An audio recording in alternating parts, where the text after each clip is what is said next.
Bonjour mes amis, nous allons voir aujourd'hui 17 astuces du langage corporel pour améliorer vos conversations et vous rendre magnétique aux yeux des autres. Alors pourquoi le langage corporel? Le langage corporel est un signal et les signaux sont des informations. Et si par exemple, vous avez une information sur une action en bourse 2 ou 3 minutes avant tout le monde, c'est-à-dire que si vous avez des informations privilégiées, alors vous pouvez gagner beaucoup d'argent en bourse. Et vous pouvez donc appliquer la même chose au langage corporel. Si vous voyez des choses que l'autre personne ne dit même pas avec sa bouche, mais que vous pouvez déduire et lire à partir de son langage corporel, alors vous avez un énorme avantage sur vos conversations avec les autres. Et vous pouvez ainsi convaincre plus facilement et plus rapidement les gens et les enthousiasmer pour vos idées. Quel est le secret de la communication? Ce n'est rien d'autre que de laisser votre interlocuteur dans un meilleur état que celui dans lequel vous l'avez trouvé. Et ça signifie à son tour que nous aimons les personnes qui parviennent à nous faire nous sentir mieux après avoir parlé avec elles. Première astuce, comment faites-vous pour susciter la sympathie? C'est grâce à toute l'énergie qui monte, c'est-à-dire les sourcils levés, les mains levées, les coins de la bouche levés, tout ça fait en sorte que nous envoyons de la confiance et que la sympathie s'installe. Deuxième astuce, comment pouvez-vous savoir qu'une femme flirte avec vous? Très souvent, les femmes commencent à jouer avec leurs cheveux. C'est un signal pour dire « regarde comme je suis belle ». Et en même temps, quand une femme met sa carotide sensible de côté et vous l'offre, dans le sens de « puis-je te faire confiance ?» et en même temps « es-tu mon protecteur?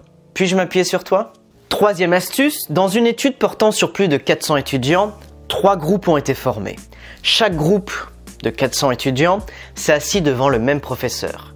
La seule différence est qu'il a réalisé 3 présentations avec des gestes différents devant 3 groupes d'étudiants différents. Le geste numéro 1 était celui-ci pour la première présentation. Le geste numéro 2 était celui-ci et le geste numéro 3 était le doigt. Il en résulte que les étudiants ont trouvé cet exposé de loin le plus sympathique avec ce geste-là et le plus crédible, bien que le contenu soit absolument le même. 84% l'ont trouvé positif. Seuls 52% des étudiants ont trouvé ces gestes de la main positifs. Et seuls 28% ont trouvé le doigt du petit malin, c'est-à-dire le doigt de celui qui sait tout, positif. Donc, évitez d'utiliser le doigt du petit malin la prochaine fois ou de reproduire le geste de cette manière avec votre stylo. Pourquoi? Parce que ça signifie que vous avez tendance à envoyer des messages du style « je sais que c'est mieux, je sais que c'est mieux pour toi ». Et on n'aime pas ça du tout. Veillez donc à ce que vos paumes soient ouvertes. Quatrième astuce, comment faites-vous pour créer une atmosphère de conversation agréable lorsque vous êtes assis? Pour ça, il est important de ne pas s'asseoir en face l'un de l'autre, car ça donne l'impression d'une attaque, mais plutôt de s'asseoir dans un coin. Ça signifie que l'un est assis ici et regarde par là, et l'autre par ici. Mieux encore, les deux sont assis côte à côte, épaule contre épaule, et regardent dans la même direction. Et c'est ainsi qu'apparaît, au niveau inconscient, le signal « nous travaillons ensemble » dans la même direction. Cinquième astuce, quels sont les gestes de rejet possibles que vous pouvez reconnaître immédiatement? Ce n'est rien d'autre que le langage corporel non fonctionnel, c'est-à-dire un langage corporel qui n'a pas de signification concrète. Par exemple, quelqu'un commence à enlever les peluches de sa veste ou de son chemisier, alors qu'il n'y en a pas vraiment. Ça signifie que je prends l'argument et que je le repousse. Ou encore les gens qui se mettent soudain à se frotter les yeux ou à fermer les yeux. Ou quand une personne vous parle et que subitement vous dites quelque chose et elle fait ce mouvement-là. C'est-à-dire que j'évite votre argument et je n'aime pas entendre ce que vous venez de dire. Sixième astuce, comment pouvez-vous savoir qu'une personne est intéressée par ce que vous êtes en train de raconter? Les yeux vont généralement plus haut, un peu comme une surprise, nous voulons en savoir plus. Ça signifie que les yeux s'agrandissent davantage pour capter le plus possible l'information dans le globe oculaire. Et l'homme a tendance à se pencher en avant dans son langage corporel ou à saisir un verre ou un stylo sans l'utiliser concrètement. C'est juste un signal pour dire « je veux en savoir plus ». Septième astuce, comment faites-vous pour paraître encore plus agréable, plus sympathique lorsque vous faites des présentations? Très important, évitez les barrières. Donc, pas de pupitre, pas de table entre vous et votre public. Et si possible, sans qu'il y ait quelque chose entre eux.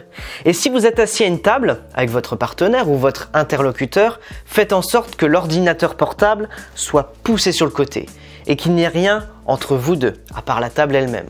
8e astuce, que signifie le fait qu'une personne commence à jouer avec le bout de son nez? Dans l'évolution, le nez était la dernière instance d'évaluation, c'est-à-dire que lorsqu'un homme a cueilli un ourson toxique, il l'a senti en se demandant « Tiens, quelle est son odeur ?» avant de le mettre dans sa bouche. Donc, lorsqu'un homme se frotte le bout du nez, ça signifie qu'il est en train de réfléchir. Il est déjà relativement avancé dans ses réflexions pour pouvoir entamer une conversation avec vous et faire affaire avec vous. Si vous remarquez qu'après le nez, l'homme met toutefois déjà le doigt sur la bouche ou dans la bouche, c'est que sa réflexion, son degré de maturité est relativement élevé, de sorte qu'il est également prêt à accepter votre argument. 9e astuce, que pouvez-vous faire si vous réalisez que quelqu'un est en train de parler contre vous ou de vous rejeter et qu'il est complètement fermé au niveau du langage corporel et vous regarde de loin? Offrez quelque chose à boire ou tendez un prospectus ou demandez à la personne de tenir quelque chose dans sa main pendant un court instant afin qu'elle soit obligée d'abandonner son langage corporel et qu'elle devienne plus ouverte à votre égard en termes de langage corporel. 10e astuce, comment faites-vous pour signaler à votre interlocuteur que vous lui accordez toute votre attention lors d'une conversation? Très important, regardez toujours dans les yeux. Et le mieux, c'est de vous balader entre les deux yeux, en alternant les deux yeux. Et ce que vous pouvez aussi faire s'appelle le balayage triangulaire. C'est-à-dire que vous vous promenez entre ses yeux et ses lèvres tout le temps dans cette zone. Et c'est ainsi que naît à un niveau inconscient le sentiment d'avoir été vu et ce qui a un effet très sympathique sur nous.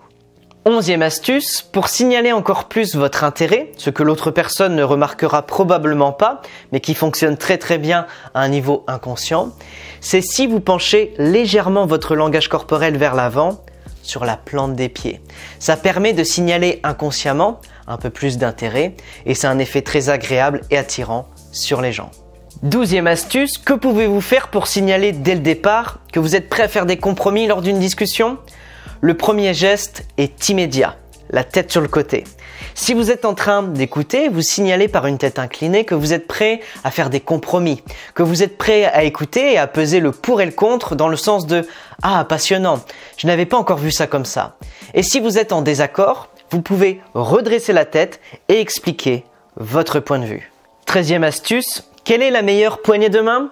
Je suis un grand ami de Charles Darwin qui disait déjà à l'époque que ce n'est pas l'espèce la plus intelligente ni la plus forte qui survit, mais celle qui est la plus capable de s'adapter. En d'autres termes, adaptez votre poignée de main à votre interlocuteur.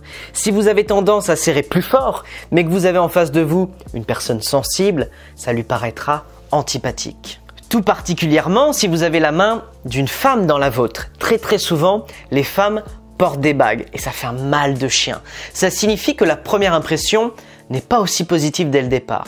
En d'autres termes, adaptez-vous brièvement à votre interlocuteur et vous susciterez d'emblée beaucoup plus de sympathie. 14e astuce, comment pouvez-vous savoir si une personne est extravertie ou introvertie en observant sa démarche? Les personnes extraverties ont tendance à utiliser de grandes enjambées et leurs talons se font entendre bruyamment dans le sens de voilà ce que j'ai réalisé, voilà ce que j'ai réalisé, voilà ce que j'ai réalisé. Avec ces personnes, vous pouvez parler de résultats, de grands objectifs. Et les personnes introverties ont tendance à marcher sur la pointe des pieds et à être à peine audibles. Elles ne veulent pas se faire remarquer. Ça signifie que vous avez besoin de plus de temps lorsque vous entrez en contact avec ces personnes afin de les enthousiasmer pour vos idées, vos objectifs et vos projets. 15e astuce, quelle est la partie du langage corporel la plus honnête de tout votre corps? La réponse se trouve dans les pieds. Ça signifie que lorsque vous êtes en conversation avec d'autres personnes, regardez toujours dans quelle direction la pointe des pieds est dirigée. Si vous parlez à quelqu'un et que vous voyez que la pointe de son pied est dirigée vers la sortie, alors vous savez qu'il faut aller lentement au but. Si vous remarquez qu'une personne pointe son pied en direction de votre corps, vous savez qu'elle est intéressée, qu'elle est là. Alors continuez. 16e astuce, comment utiliser la psychologie des couleurs à votre avantage? Pour ça, il est important de savoir que si vous voulez être convaincant, les couleurs les plus appropriées sont le noir et le blanc, ou le bleu foncé et le bleu clair, parce que ça augmente votre crédibilité à un niveau inconscient, car les couleurs contrastées assurent la crédibilité. Et si vous souhaitez plutôt gagner la sympathie, les couleurs pastel, c'est-à-dire le vert et le bleu, sont plus appropriées, car elles ne sont pas aussi contrastées. Mais il est plus facile d'entrer en contact avec une personne qui porte ces couleurs. 17e et dernière astuce, si vous souhaitez investir encore plus dans votre réussite, je vous offre gratuitement une méditation qui vous permet tout de suite de mieux gérer votre stress dans vos conversations et de vous libérer de vos pensées négatives, de ces 60 000 pensées par jour, dont 80% sont négatives et sont à jeter à la poubelle. Et donc de faire enfin le vide dans votre boîte crânienne, dans votre caboche. Et donc retrouver votre silence intérieur pour vous connecter à votre vraie nature. Si ça vous intéresse, le lien est dans la description de la vidéo. Et bien sûr, rappelez-vous toujours de ça, le succès est en vous.